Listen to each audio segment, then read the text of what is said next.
Nandito tayo mga idol sa Barangay Talipan at ito nga pala yung bypass road ng Pagbilao. Northbound mga idol ha. Halimbawa man mga idol nag-traffic dito sa Barangay Talipan yung main road. Pwede, alam mo bang meron ditong sikretong daan?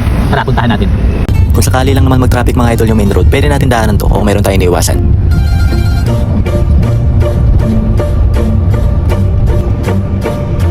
Kung papunta ka Manila o northbound, sundan nyo lang tong arrow na ito.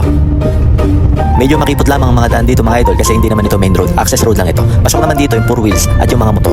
Pero ang mga truck siguro medyo mahihirapan. Para hindi kayo maligaw dito mga idol, gawin nyo palatandaan yung irrigation dito sa klating kaliwa. Sundan nyo lang yan dahil yan ay diretso doon sa labasan patungo sa Talipan Macto.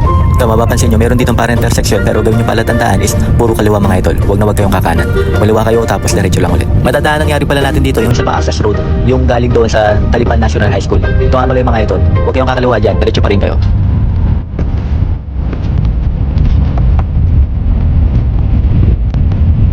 Hindi ko sinasabi mga idol na ito ang daanan nyo palagi ha. Ito ay ultimate route lamang upang makaiwas sa traffic o kaya kung meron kayong iniiwasan doon sa main road. Okay. Nandito nga pala tayo sa exit. Ito nga pala Talipapa. At ito rin yung nasa gilid niya ay itong KFC Pagbilao. Yan mga idol, nakita natin yung McDo at tara na. Alis na tayo. Maraming salamat at ingat palagi.